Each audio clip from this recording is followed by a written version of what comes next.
Hello, I'm Rhonda, and welcome to A Different Perspective. It is my pleasure tonight to introduce to you one of my favorite metaphysical artists, Susan Seddon Boulet. Susan's paintings touch a part of the soul where images exist prior to words. Tonight we're going to view some of Susan's creations as well as talk about the goddess energy. It's a pleasure to have you here. Thank you. It's my pleasure. Thank you for inviting me. So you're on a book tour, right? I am. Yes, it's my first book tour. So arranged by my publisher. Pomegranate? Pomegranate. Pomegranate. Like the fruit. Or like the fruit, okay. Yeah. And they've been my publisher since 1975. So this is and it's in connection to the new book. And so you started out first with the calendar, correct? First with the calendars, yes. Well, actually, they published cards many years ago. And the first things they ever published were cards. And then the calendars they published 10 years after they started publishing the cards. Oh, really? Yes. So there was a big gap. So we had cards. Mm-hmm. Different, because my work was different then, but... Yes. Is this one of the shaman? That was done for a cover of a book by Christina Baldwin on journal keeping from a more spiritual point of view called Life's Companion, which is a very wonderful book. And you also have bookmarkers. Yes, this is new. My publisher did it without telling me, and I just got them in the mail one day, so... And I just took a slice of a Now, which one is this? That one is, I think it's the goddess Hel, who is the H-E-L. Right. And she's a Nordic goddess, and she's in the book. And she was also on the calendar. And your most recent book is the goddess paintings. Yes, that's hot off the press. Which absolutely captivated me. Yeah, I think they did a beautiful job. Oh, they really did. Well, you did a beautiful job. I did a beautiful job. They did. The color is great. They did a wonderful. My things is fairly difficult to reproduce, so the color balance is difficult to get, and they did a lovely job. And they also did a calendar based on the goddesses. Yes, they do it one every year. They have done for the last 3 or 4 years. So actually, this is a collection of all the images that came out on the last 5 goddess calendars. Mm-hmm. So they decided to put them all together in a book. How did you begin your work? I've always painted. Actually, I've always drawn. I didn't start painting till I was in my teens. But when I was a little girl living on a farm in Brazil, the thing I had most pleasure in, the quiet time things would have been drawing. So, and I would draw animals. They were my first thing I ever drew. Mm-hmm. So horses, when I was very young, first thing I ever drew were horses. Mm-hmm. They had lots of movement. They were very alive. When I got to boarding school, everyone was drawing sailboats. So they were like pin figures. So there was no life in them for me. So animals have always been something I've connected with and loved drawing. And your father, he was very supportive.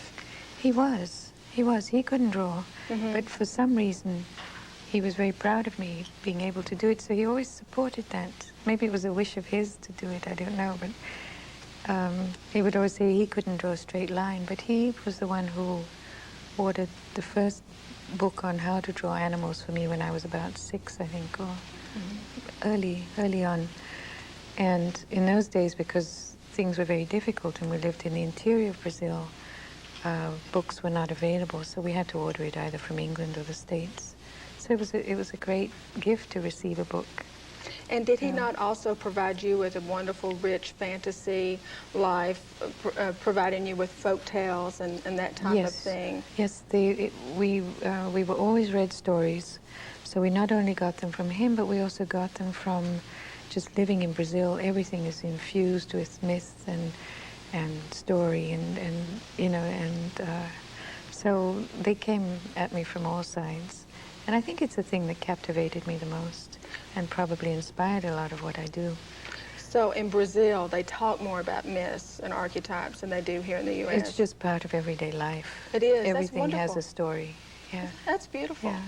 And so that was instilled within you as a very small child. Especially in the interior of Brazil,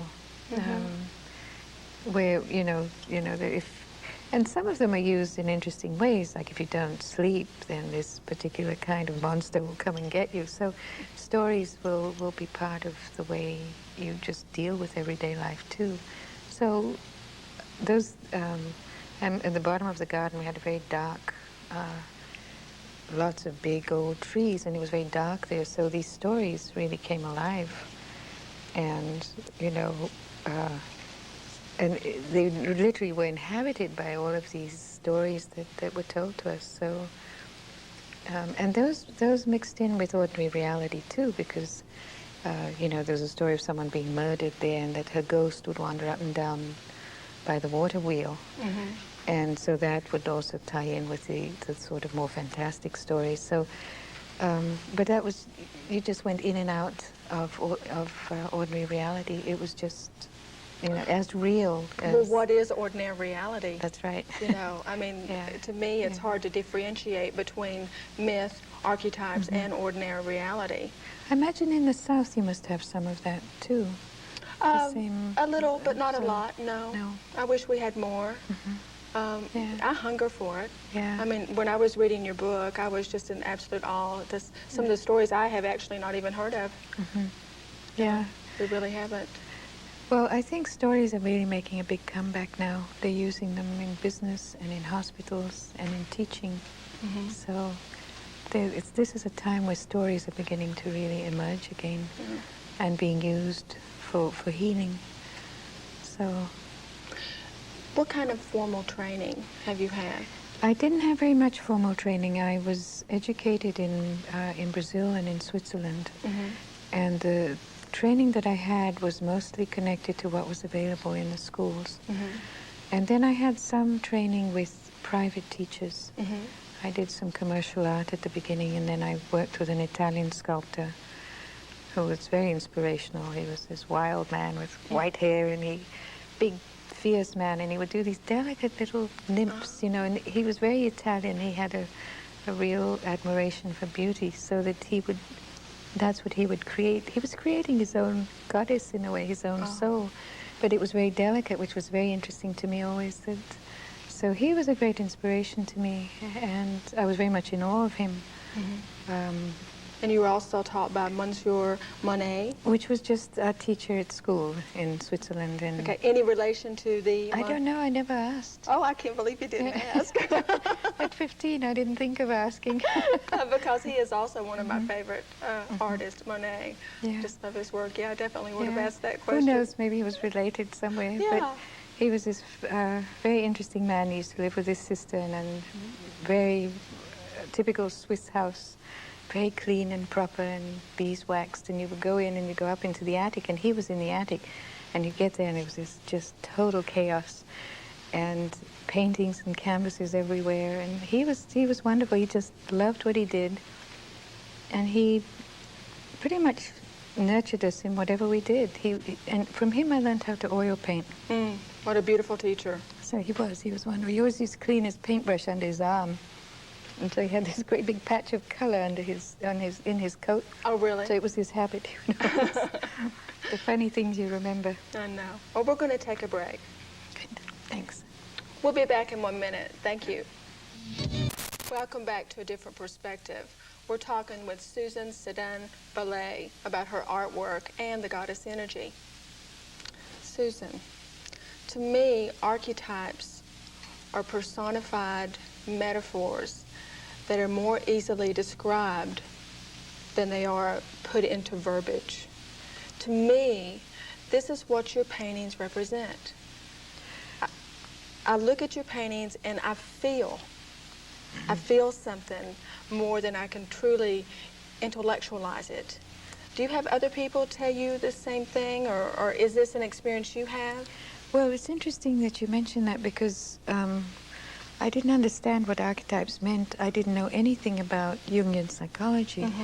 And when I first started painting, people would come to me and they would say, you are a Jungian painter, or these are Jungian paintings. So that I became curious, and that's when I started reading about Jung, became fascinated and very involved with dream work, and also with the whole idea of that we all carry the archetypes. And so So yes, and the place from which I paint them is from a feeling place. So it's interesting that people will react to them from a feeling place. And I have a theory that wherever we do something from, that's the response that we will get. Absolutely. And so for me, they're very much to do with explaining feelings to myself, so that it is a process for my own clarification. So it's a healing process. I think it is a healing process, yeah. In the book, it says that while you're doing your paintings, you're telling a story to yourself. Many stories, because it keeps changing. But to others as well. Is this a part of the I do purpose? it for myself. Yeah. I don't do it for others. I mean, obviously, there's part of me that thinks, oh, this is a good piece to put in a show. But mostly I do it for myself. The deadline, the show is what makes me do it. But when I'm doing it, I'm not thinking of that. I'm involved in the piece. And it takes me all over the place before it finally is done. And by then it has many stories in it, which are all my own stories, but which are triggered off by other events. So you feel like your paintings are rooted in myth and archetype? I do think so, and I think they're common myths to all of us. They are very much connected to the unconscious process that we all are involved in, I think. And that's why I think that they are so familiar, is because they are symbolic. And I think that we all read the symbols, the visual symbols, in fairly similar ways, that they all take us into to that inner place. To the inner place. To that inner place of ourselves. Yeah. That's what Jung said. It's a universal. It's a universal symbol.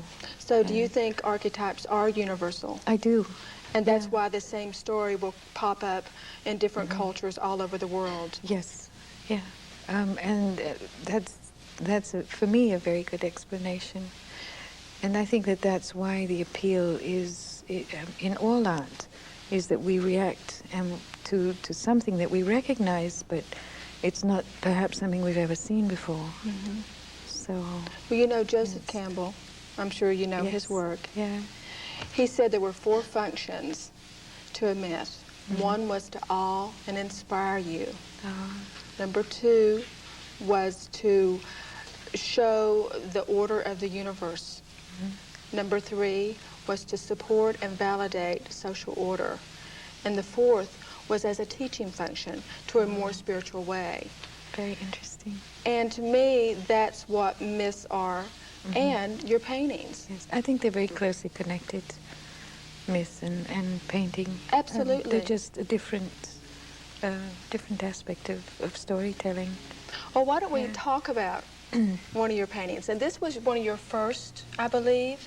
It was an this early is piece. Aphrodite. This was the first, probably one of the. I always looked at the. When I was looking for inspiration, I would go and I'd look through my books, and I had a book on Greek mythology, which was a source of inspiration for me. So, and I loved shells, so shells and Aphrodite and her rising out of the sea, and shells have a lot to do in symbolic language and Jungian psychology with the self.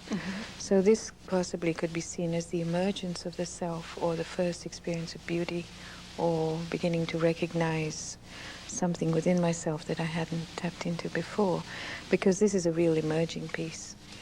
It's she's just peeking out. Oh, she's so soft and she's so soft and gentle, yet powerful, and so absolutely beautiful. And I was very interested in form too, just the form where you can see it as one thing, but it's also something else. I like that. I like this sort of mystery that holds, but also the form within the form, the simplicity of the form.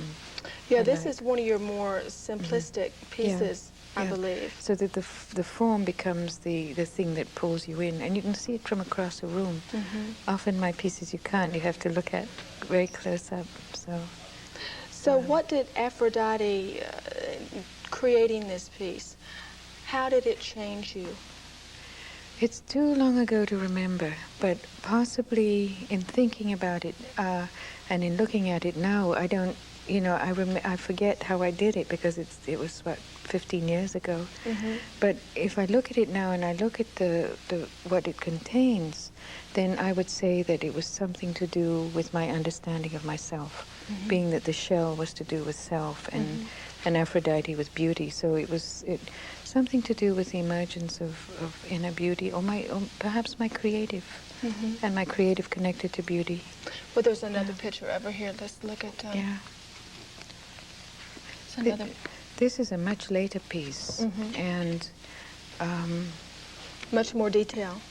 more detailed, and more connected to the ocean, to Aphrodite's connection to what it must have been to be part of the oceanic, that deep oceanic place, you know, before she emerged, that perhaps she always existed, and perhaps this is a point where she's beginning to take form, Right. before emerging again. And the birds. The birds for me are often to do with spirit. So this is, so here it's reversed. The sky and the birds are below her, and this is, the moon is below her, and above her is also sky, but she's sort of in this. So for me, it's more like a journey. I would see that perhaps as a shamanic journey, in a way. So I think that perhaps my painting does become a form of journeying for I'm me. sure. Yeah. I always call it stories, but I think it's probably journeys. This one I love. This one is very connected to a myth that has been very important for me, and it's Psyche and Eros. Oh, very important to me too. Yeah. You and I could talk for hours on that one. Yes. And so from the end of the 70s up to this last show that I did, I will often paint a different stage of the myth, which very closely ties in with my own journey. And so it's always a discovery to me that when I paint a piece, that I find out what it is that I'm doing in my own life that I haven't known about. So it gives me information. And this piece was to do with the point in the story where Venus or Aphrodite blesses the union of Psyche and Eros. So it's the sacred marriage. And it's a lot to do with love. That's and beautiful. that blessing, because up to this point she's been against the whole thing. And this is the blessing. And she's often seen as a dove. Yeah. So she's... Well, we're going to take another break, but when we come back, we'll talk a little bit more about Psyche and Eros and Aphrodite, because I think the story is absolutely fascinating. Yeah. Okay. Thank you. We'll be back in 1 minute.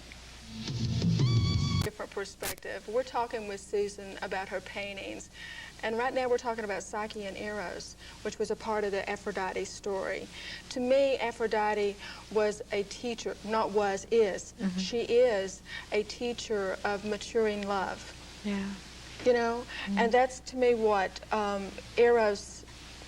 Psyche had to learn to do. She emerged from this maiden who was very, very innocent and not able to become involved with a very, very mature love. And Aphrodite gave her these 4 tasks, which were seemingly impossible, but she completed those tasks. She did, with the help of nature. With the All of the elements that helped her when she thought she couldn't do it were connected to nature, thus with her own nature. So, so it's a very interesting story to have as part of one's own psychomythology. Oh, I certainly relate to it very, very much. I think a lot of us women do. Yes, do we not? Yes, it is. That's true, because it's very much connected to the Beauty and the Beast. And in all mythology, you will find that there's stories that are very similar to Psyche and Eros. The same. This is another picture of Venus, Aphrodite, one and the same, right? Yes, this was very much an awakening piece. This was a lot to do with this burning off. And it's interesting, men and women see this piece differently. Men see it as it's being consumed, women see it as an emergence. So I think that it's a very interesting Yes, I did piece. see it as an opening up. Yeah. I think it's quite all the colors. Yeah. And those remind me of the chakras, the sort of the colors of the chakras. Oh, well, I did not think about that. But yes, here's the red, a little bit of orange, and here you have the purple, the blue, the green. Of course. And of course it's to do with just an awakening. Yes. So. And here we'll have a picture of, here's Psyche. This is Psyche, and this was inspired by my trip to New Mexico. That's why the background looks a lot more like New Mexico than Greece. But there's such a sense of awe for me in New Mexico, and a sense of something sacred there. That I think that the reason I placed her there was because for me it was such a deeply moving place. So she is always seen as having angel wings, butterfly wings. And in fact, Psyche is seen as a butterfly on Greek coins. And here she has already taken on some of the aspects, on her journey she's taken on some of the aspect of Eros. Because as she moves through her journey, she also moves closer to her divine nature. So it's the journey home because she's closer to who she really is. Yeah. Which is both Eros and her. It's a blending of the two. It is. So this, for me, very much represents that blending. And she holds in her hand an egg, which for me is always the symbol of something new about to emerge, new life, or a new identity, something that's very new. And within her, she carries both the darkness of her experience of pain and difficulty, and also the experience of discovery and bringing in the understanding and shedding light on who she really is. And she certainly did that, did she not? Yes. She matured into a beautiful goddess. She did. In fact, she was made a goddess when finally Aphrodite blesses them, and they gave birth to a child named Joy. Oh, I didn't know that. You didn't know that, right? Oh, yeah. What a beautiful ending to the story. Of course, the story's not ended, but that's beautiful. So they give birth to the child that they have is Joy. Oh, that's so I think lovely. that's a wonderful story. Well, now you have to paint a painting of that. I haven't quite got there yet. I'm sure you will. I'm getting there. Yeah. We'll go on to Diana next, which, I mean, she is so striking. When I feel her, and I'm going to say feel because, again, that's a good words word. just don't really describe it. It feels very primal. It's like I can feel my first and second chakra really kicking in. And she's quite beautiful. She's so strong, though, isn't she? I mean, she's so powerful. For me, she's got a lot of the wild animal because she's a huntress, and she's often connected to deer and to hounds. And so is this the... So that's her connection to that wild part of herself. She's connected to the woods. She's connected to nature. And so she's also a virgin goddess. So she has a real fierceness about protecting herself. That's the word, fierceness. Yeah, Thank you for saying that. And so, and for me in this piece, she's very much connected to the animals too. She's part animal. Herself. And is she not the protector of all wild things, both human and animal? Yes, she is. That's what I thought. Yeah. We have another picture. And she's closely connected to the moon. And look at this. I mean, this is breathtaking. This was very much for me one of the first experiences of working in this medium, where I had pencil. I was told that I should be working on archival paper. This was in the 1980. And so I experienced a tremendous amount of difficulty because I couldn't work it in the same way that I had worked my earlier work, which was to put color on, ink it, and then scratch through. So whatever I scratched through produced the design. Well, here that wasn't possible, but because it was new, it also inspired me to try. What I wanted to do was to combine pencil and pastel, and so to create a space in the middle in which to do something like a drawing, and then to have the background in pastel, which created for me, that was a very important shift, and it totally changed my work at that point. So anyway, so this was one of the first pieces, and she was a nature goddess, and she was connected to all the things in the woods, the little birds and the eggs and the plants and the seeds, and so she's sort of dressed in leaves and leathers and flowers. And you also work in ink? The ink is part of it. The ink is what gives the background texture. So So this is one of the older ones. You can see the lines are much cleaner and clearer and so it was a different technique, and you could get a lot more vibrancy. Yes, I love the colors. In the color, yeah. And the pastels themselves have wonderfully rich colors, and so they're great fun to play with. I understand that you came quite by accident, the background. You spilled some ink. I did. I was playing, when I was in Brazil, I had a friend who exposed me to oil pastel. She was Canadian, and she'd been to art school and had wonderful knowledge about all these things I knew very little about. So when I went to visit her, we played with her oil pastels, and I loved them. They just, and the first thing I did when I came to the States was to buy myself some pastels. And I was playing around making Christmas cards, and I had some ink, and I knocked it over, and it fell on this thing that I'd covered with pastel, and it created texture because of the oil and the ink didn't mix. So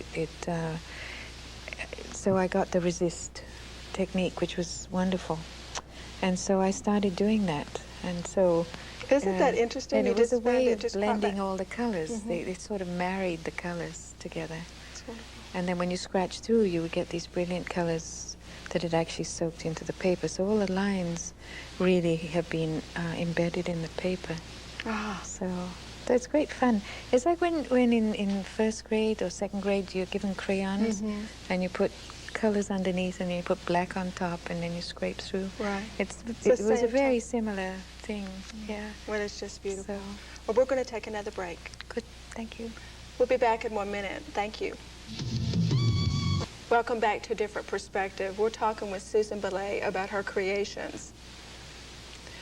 There once was a civilization that expanded from 6500 to 2500 BC, 4,000 years, which adhered to the goddess religion. It was a very interesting and rich time. Yeah. There was no hierarchy. It was a place of beauty, of peace, of creativity. Cities were constructed without walls. It was very undefended. And people lived in bliss for thousands of years. And they have found thousands and thousands of goddess figurines. Yes, there was a wonderful woman who did tremendous research on that, who's very recently died. Her name's Maria Gimbutas. She was from Romania. Anyway, they found thousands and thousands of little bird figures, which then were connected to the bird goddess. So, and she's done a very extensive book on all of the symbols found in the art connected to the goddess, the time of the goddess worship. Well, I would like to get that book. What is the name of it? It's called, it's by Maria Gimbutas. Okay. And I think it's called The Symbol of the Goddess or something. It's a beautiful big hardback. Yes. It's extraordinary. And she was very controversial because what she did in terms of exploration was to, rather than just taking a core sample, was to go in and to do the digs and to see how everything fit within everyday life, so that her work extended out. And the scientific, the archaeologists were not interested in that. And so a lot of her work was not valued. But I believe Joseph Campbell did her introduction for her. Good. Yeah, so she's written 2 books. Good. One is on gods and goddesses, and one is on the goddess. Well, I definitely will.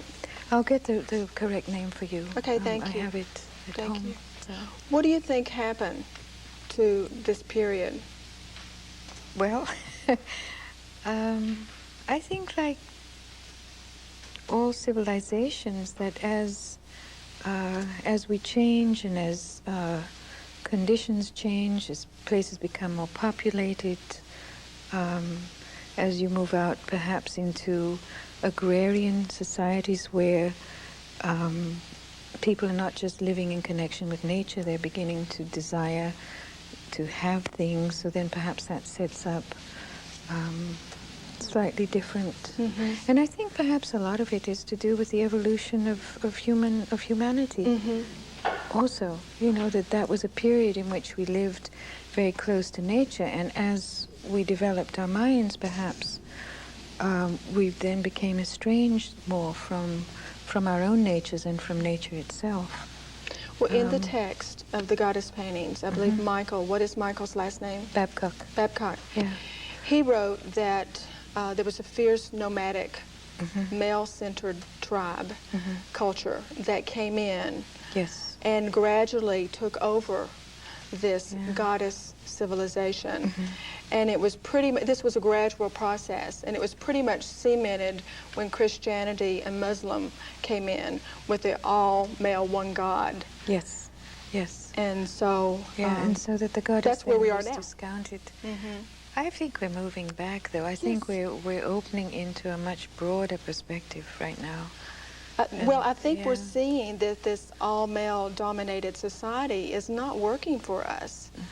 And I think that's why there's such a resurgence and such a urgency to find out more about the goddess energy, because it's all about finding the balance of the male and female within each and every one of us. That's right.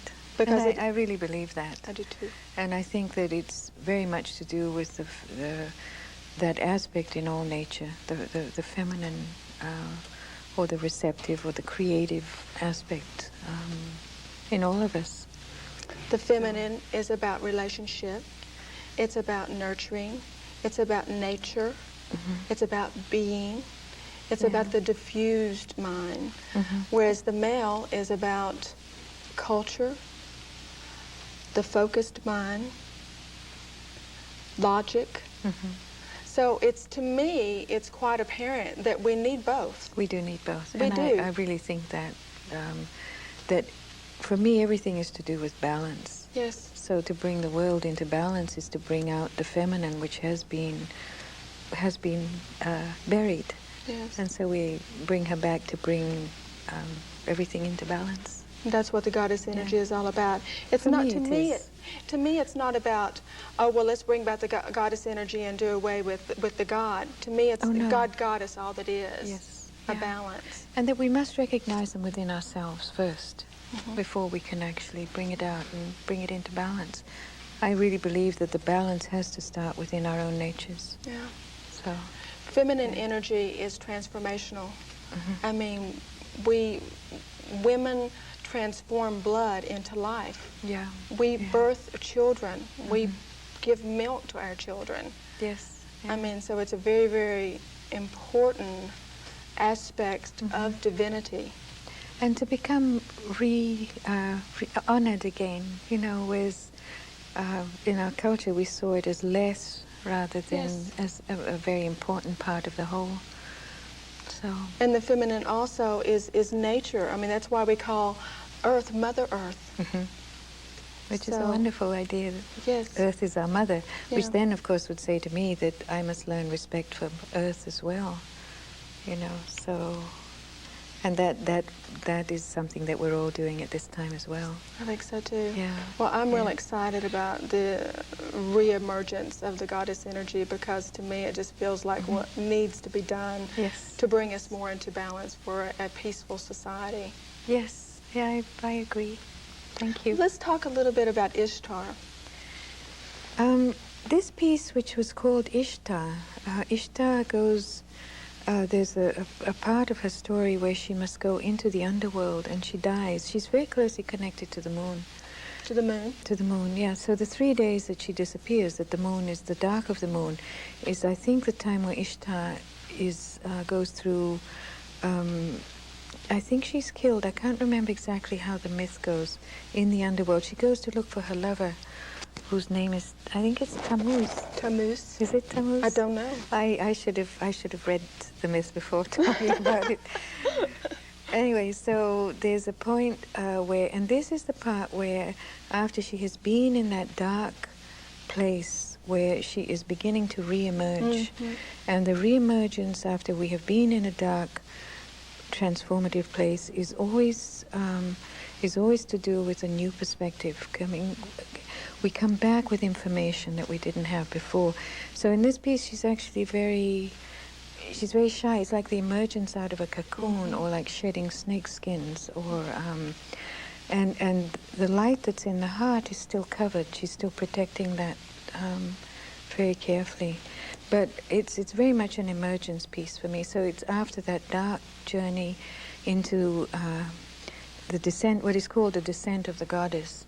This is the emergence of the goddess after that descent. That dark part of the soul. Yes. So it's interesting that they chose this piece to put on the cover, because it's the re-emergence of this particular energy. And which is what is going on with our society. That's right.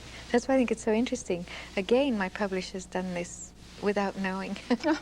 Well, he did it with a shaman book. He chose a piece with the front that had been a piece that had awoken all of my interest in shamanism, and he had no idea that the piece that I had done in connection with that dream was the piece he chose to put on the frontis piece. Well, he had no idea, but I'm sure Spirit was guiding him. We're going to take another Tom break. Beck has a strong spirit, I'm sure. Thank you. We'll be back in 1 minute. Yeah. We're talking with Susan Boulet about her artwork. What about the bast? Well, she was a fairly early piece. This was a piece I've always loved cats, and in doing bast, it was wonderful for me to put myself inside the feeling of what it must have felt like to be part woman, part cat. I bet. And so to feel that cats have a certain presence, and so to experience that presence is perhaps what I was trying to do with this one. This is one of my favorites. Is it? Yes, it is. And so, well, I can't really say that they're all my favorites, but I mean, I was really drawn to this one. So I got to play with some of the Egyptian motifs, like the lotus and the headdresses and so on. And cats were very sacred in Egypt, and very much connected to the bust. I was reading that this particular myth, archetype, is said to be one of the more joyful goddesses. Oh, that's wonderful to know. Yes. Yes, I think I had, I can see why. Yeah. I can see that, yes, where Sekhmet is much more to do with destruction. She's more connected to the lion, so a more fierce aspect. But maybe that's why I like bast, because, you know, she has that presence of... and again, the colors are absolutely stunning. The detail is beautiful. And this is the moon. Always the moon. The moon for me is almost like a seal. I seem to have it. I have it in almost every piece I've ever done. There are very few of them that don't have a circle in them, which would for me either represent the sun or the moon, but mostly the moon. And when I was a child, and still now, I'm very aware of the cycle of the moon. So why is the moon so important to you? I was born in the month of July. That's the only thing I can think of. But in Brazil, the sky, looking at the sky and finding where the Southern Cross was, or what the moon was doing, was perhaps simply part of being brought up in the interior of Brazil, where the sky is of great importance. And I've always loved it. So each and every one of them have the moon. And it's almost like a finishing. You know, it's like a seal that says it's your done. stamp. And it also brings balance into the piece. And here's the moon again. Yes. This is White Shell Woman. This is a wonderful story that I found in a book called The Halo of the Sun, which was a book on Navajo weaving. And White Shell Woman goes down to see Spider Woman to learn about setting up the loom and about spinning and weaving. And she stays with her 4 days, comes back up, sets up the loom, and is totally frustrated with it. Pulls it apart and goes off to bed. And when she wakes up in the morning, the light is coming through the window, and behind the loom, which is now set up again perfectly, are all of the ancestors. And what's happened, and what that is, it's a story about how within our own creative process, we can learn something, but we must make it our own. We must, before we can create something. So that the ancestor is the part that brings forth our own expression. So it's like we have to make that information our own before we can create. Oh, that's important. So, yeah. That's an important thing to say. Now, did she not also create the Navajo people? Yes, yes. And she's, and so she's very connected to the whole of the creative process, as is Spider-Woman. So in this story, she was connected to Spider-Woman too. And this is Changing Woman, which I believe White Shell Woman and Changing Woman are one and the same, right? And this is a different aspect of White Shell Woman. And it's, someone said to me not so long ago, last year, that I always did young, beautiful women. And they challenged me. They said that I never did old people. So I think she's beautiful. So I went home. I don't care how old she is. She's absolutely beautiful. But look at those eyes. Yeah. What was interesting for me was that I went home. It was a challenge I couldn't resist. And it was very interesting because it's a piece that turned out to be tremendously important for me to do. And of course she has one, within her, she had, which you can't see now, one got buried, but she had the three ages. She had the child, the youth, and the ancient one, which are the three forms of wisdom. You know, that we keep the childlike quality, that we have that sort of exploration of youth, and that we have the wisdom of old age, so that we have those three faces. That it's all sacred. Yes, and that we carry the three faces always. I understand from the myth that she has the ability to change from the old woman to a baby, back to a young maiden, to a young woman, to an old woman again, and back to the baby. And it's like she can do this at will. Yes. The ultimate in shape-shifting, right? Yes. And also very much to do with the cycles of life and what we do within our own processes, you know. I'm very fond of her. And of course, again, for me, she'd be tied in with the moon. And in fact, the name of this piece was, to begin with, was Many Moons. Oh, which was to do with the whole cycle of life, the child, the youth, and the wise one, the ancient one. Okay, I see the moon here, and what is this? That's a new moon. A new moon. It's just a slice of the new moon, and then that might be connected to the old moon. And so, anyway, the passages of moons, many moons, is to do with the passages of time. It's very beautiful. Now, this one is another one that has a particular fondness for me.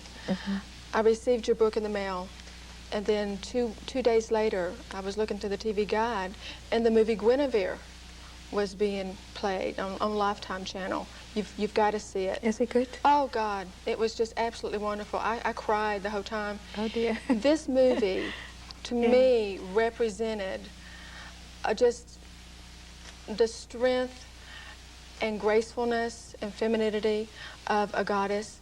She took this army of men. She was the leader, and she took this army into men. She was very prepared to fight, but she did not have to fight because of the words she said. The things that came out of her mouth, the wisdom that she had, she imparted, was enough. She did not have to fight. She truly represents peacefulness, femininity, and strength to me. Oh, how interesting. I adore her. Oh, that's wonderful. I do. She was a very captivating figure for me in connection to the Arthurian myths. And I did a lot of images of her, I think, over the years. Oh, did you? That's the only one I saw in the book. Earlier the pieces which haven't been published. But I was always fascinated by her. And the legend is really kind of sad in that she loved, Sir Lancelot, and she married a King Arthur. Yes. And then, of course, Sir Lancelot was by her side, protecting her for many, many years. And then he had to leave. And so that part of it was, touched my heart. But it was a very, very beautiful legend. Yes, it myth. is. Yeah. Very beautiful. So, Morgan. Well, she's sort of, again, connected to nature and the wild side of things. Part animal. Definitely very connected to magic. Yes, magic, and I understand. Deep feminine magic. Yes. Prophetic vision. Yes. Healing powers. Yes. And that's why she has that little fern in her hand, because the fern, the spiral of the fern, represents change and new life. Oh. The uncurling of the fern. So there's a wonderful myth in Northwestern mythology where the daughter of the man who steals fire swallows the fern, who is Raven in disguise. Oh. And she becomes pregnant with Raven. Oh, really? And gives birth to Raven, who's this wild child, who then wins the trust of both the mother and the grandfather, and then steals the light back. But the fern is then connected to the more fertile aspect of nature. So it's a symbol for regeneration. Yes. So she holds then that, and that's also her connection to nature.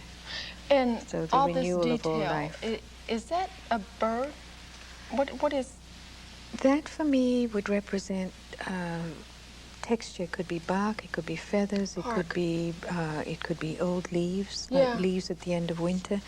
Probably when I did it, it was very much to do perhaps with fall leaves at the end of winter. Okay, I could see that. And so that that for me, that would be the symbol of her holding the fern, and that would be the rebirth aspect. Oh. So moving from winter holds the seed of spring. Right. So that everything, a completion holds the seed of a new beginning. Okay. So, and within our own lives too. Yeah. Well, we're going to take another break. Thank you. We'll be back in 1 minute. Thank you.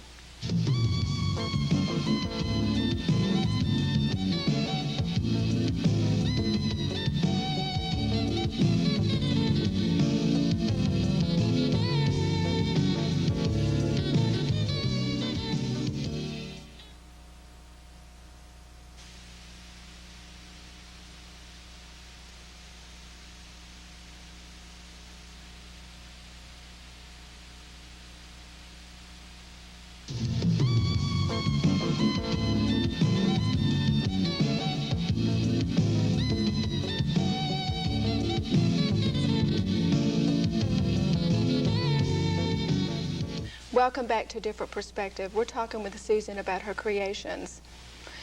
This is a particular favorite of one of my friends. This is a piece that comes out of the shaman calendar, out of another part of the work that I do, which is working with symbols of animals and my great love of animals. And I've always had dogs, so that I think my connection to wolves must come through that. And this is a piece that for me reminded me of the more northern, the raven and the eagle and the wolf, places that I'm not so familiar with, so perhaps places that I'm not so familiar with within my own nature. And so there's a little bit of a fascination with the unknown and the beginning to explore that. I love ravens. Maybe it's their blackness and their sleekness and wolves. And this, for me, after it was finished, the reproduction isn't as dark as the first one, but it was like a doorway. It was like a window. And so these became the guardians of the gateway. Well, this is a perfect example of the layering that you do. Yes. I mean, you have such beautiful layering in your paintings. Yeah. This is a perfect example. And so that's, that shows it well. And the ink. It's beautiful. Yeah. This one he also was very drawn to. From what I understand, it's the cupbearer who gives the nectar to the gods and goddesses so that they will stay everlasting young. That's interesting. And it looks as though she's pregnant, too. Yeah. It looks very technical to me. It is. I was fascinated with straight lines at that point, because my thing's always soft and round. And so at this point, I was exploring straight lines, which makes me think that I was also, and it's lightning. All of those branches for me remind me of lightning.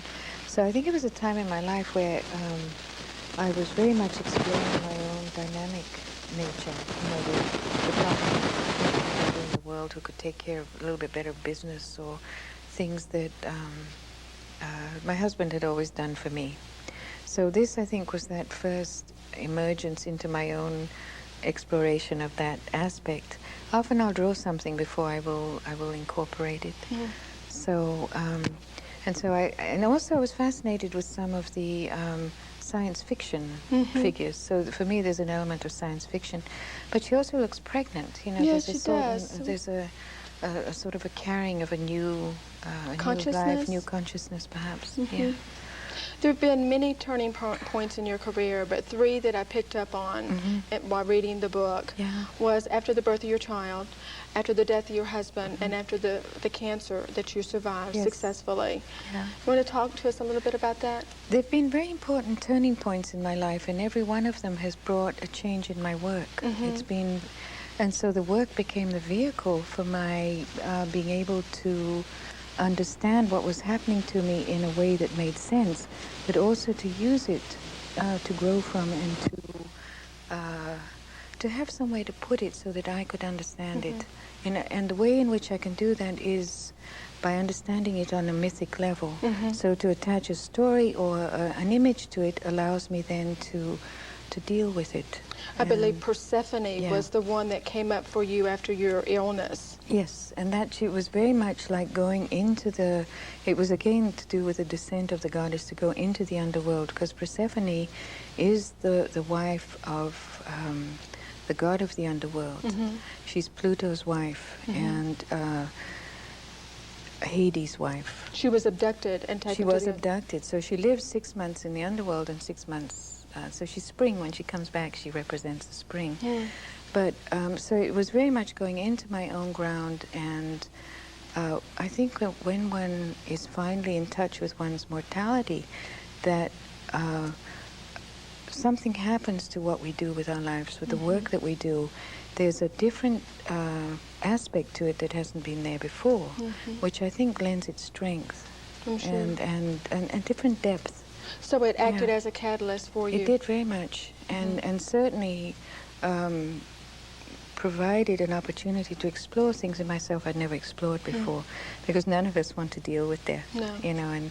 And when we're faced with that opportunity, and it definitely becomes an opportunity, that we live our lives more fully, because life doesn't go on forever at that point. And you think, well, what haven't I done, or you know, what is it that no longer serves me?